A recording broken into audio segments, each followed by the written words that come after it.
রোববার ছিল জাতীয় ঐকমত্য কমিশনের পঞ্চম দিনের বৈঠক। মূলত দুইটি বিষয়ে আলোচনা হয় এই বৈঠকে। একটি, প্রধানমন্ত্রীর মেয়াদ কতদিন হবে, দ্বিতীয়টি, রাষ্ট্র ও সংবিধানের মূলনীতি কি হবে।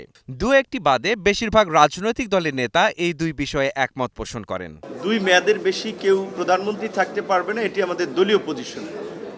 বাংলাদেশের সংসদের সময়কাল যেহেতু 5 বছর, সেই হিসেবে অন্য অনেকে বলেছে 10 বছরের প্রশ্নে, সেখানে আমরা বৃহত্তর স্বার্থে একমত পোষণ করেছি। 2 মেয়াদ হোক কিংবা 10 বছর হোক, এই জায়গায় আমরা একমত আছি। অধিকাংশ রাজনৈতিক দল এক ব্যক্তি সর্বোচ্চ 10 বছর এক জীবনে প্রধানমন্ত্রীর দায়িত্ব পালন করতে পারবেন, সেই রকম একটা বিষয়ে ঐকমত্য হয়েছে। 3টি রাজনৈতিক দলের ভিন্ন প্রস্তাব ছিল এবং এই বিষয়ে সবশেষে সিদ্ধান্ত হয়েছে দলগুলো তাদের নিজস্ব ফোরামে আলোচনা করে কিংবা পারস্পরিক আলোচনা করে আগামী বুধবার এই বিষয়ে সুনির্দিষ্ট সিদ্ধান্তে পৌঁছাবে। 10th অ্যামেন্ডমেন্টের পরে বর্তমানে যেটা হয়েছিল আওয়ামী লীগের পিরিয়ডে যে সংশোধনীটা হয়েছিল, সেটাকে আমরা টোটালি নাকচ করার কথা বলেছি। এবং 5th অ্যামেন্ডমেন্ট, যেটা শহীদ প্রেসিডেন্ট জিয়াউর রহমানের সময় হয়েছিল অ্যামেন্ডেড, যেখানে বিসমিল্লাহির রহমানির রহিম ছিল, আল্লাহর উপরে বিশ্বাস এবং পূর্ণ আস্থা এগুলা ছিল, সেইটার সাথে এই নতুন 4টি পয়েন্ট এখানে যোগ করার ব্যাপারে, প্রতিস্থাপন করার ব্যাপারে আমরা একমত হয়েছি। আমরা বলেছি আমাদের অবস্থান এক্ষেত্রে স্পষ্ট যে আমরা 4টি মূলনীতি, 72-4টি মূলনীতি আমরা বাতিল চাই। বাকি মূলনীতির ক্ষেত্রে আমরা ওপেন আছি। আমরা সেই ক্ষেত্রে ধর্মনিরপেক্ষতার পরবর্তী বদলে যদি অন্য কোনো শব্দ এখানে আনা হয় কিংবা অন্য কোনো মূলনীতির ব্যাপারে আমরা এখানে ওপেন আছি, কিন্তু আমাদের মূল পয়েন্ট হচ্ছে 4টি মূলনীতি 72-এর এগুলো বাদ দিতে হবে। সংবিধানের মূল নীতিমালার ব্যাপারে বাস্তবে যে সিদ্ধান্তই হোক না কেন, দলগুলো এই ব্যাপারে সাধারণ একটা ঐক্যমতের জায়গায় এসছেন, যে সেখানে সাম্য, মানবিক মর্যাদা, সামাজিক ন্যায় বিচার, গণতন্ত্রটা সেখানে উল্লেখিত হবে, এরকম একটা আলোচনা সাধারণভাবে হয়ে আছে। আগামী দুদিন তারা কাজ করবেন, ঐক্যমত কমিশন বসবেন, নিজেরা কথা বলবেন, আলোচনা করবেন, সঠিক শব্দ বাক্য আর তারা লিখে প্রস্তাবনা আকারে আগামী বুধবারে তারা হাজির করবেন।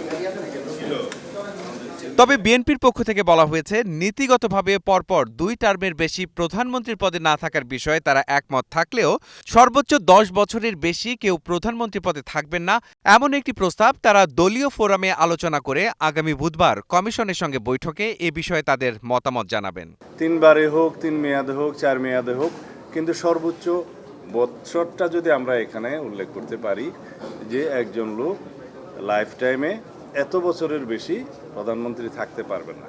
এইটা স্পেসিফিক আমি কোনো বৎসরের উল্লেখ করি নাই, কারণ সেইটা ডিসাইড করার ক্ষমতা এককভাবে আমার দলের পক্ষ থেকে আমার নেই।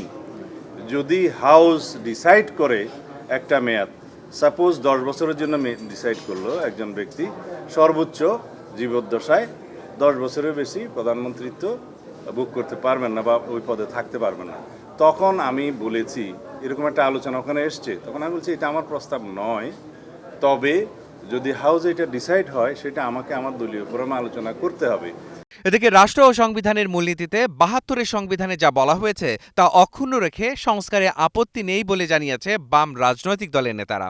সংবিধানের অসম্পূর্ণতা আছে, সেটা অন্য আলোচনা, কিন্তু মূলনীতির প্রশ্নে আমরা কিন্তু সব দল একমত ছিলাম, একমাত্র স্বাধীনতা বিরোধীরা ছাড়া। সুতরাং স্বাধীনতা বিরোধীদের আলোচনা তো এটার সাথে মেলে না। সুতরাং আমরা ওই 4 মূলনীতিতে একমত ছিলাম। এবারের আলোচনা আমরা পরিষ্কার করে এই দলগুলোর পক্ষ থেকে বলেছি, এই 4 মূলনীতির প্রশ্নে আমরা অনড়, এইখানে হাত দেওয়া যাবে না।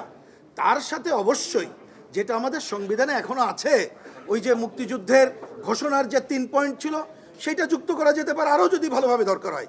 এমনকি আমরা বলেছি, যদি এক্ষেত্রে নাগরিক অধিকার, ধর্মীয় অধিকার রক্ষার জন্যে আরও কোনো শব্দ যুক্ত করা দরকার হয়, আমরা রাজি আছি। বরাবরের মতো আশার কথা জানিয়েছে জাতীয় ঐকমত্য কমিশন। তারা বলছে, নানা মতভিন্নতা থাকলেও সংস্কারের লক্ষ্যে তারা এক বিন্দুর দিকে এগিয়ে যাচ্ছেন। প্রধানমন্ত্রীর মেয়াদ বা বারের বদলে 10 বছরের ব্যাপারে এক ধরনের কাছাকাছি আসা গেছে এবং তারই ভিত্তিতে পরবর্তী সময়ে আলোচনাটা হবে অন্যান্য বিষয়কে সংশ্লিষ্ট করে। আমরা আশা করছি এই জায়গায় এক সময় আমরা একমতে আসতে পারবো। আগামীতে যখন আমরা বসবো, অর্থাৎ বুধবার দিন, আমরা এটাও জানানো হয়েছে বিভিন্ন রাজনৈতিক দলের পক্ষ থেকে আমাদেরকে সপ্তাহান্তে অনুরোধ করা হয়েছে ঐকমত্য কমিশনকে, যে তারা বিভিন্ন বিষয়ে ইতিমধ্যে যে আলোচনা হয়েছে, যেগুলো অমীমাংসিত থেকেছে, সেগুলোর বিষয়ে তাদের নীতি নির্ধারক পর্যায়ে আলোচনা দরকার, নিজেদের মধ্যে এবং অন্যান্য দলের সঙ্গে আলোচনা দরকার। সেই জন্য আগামী 2 দিন ঐকমত্য কমিশনের সঙ্গে রাজনৈতিক দলগুলোর বৈঠক মুলতবি রাখা হয়েছে।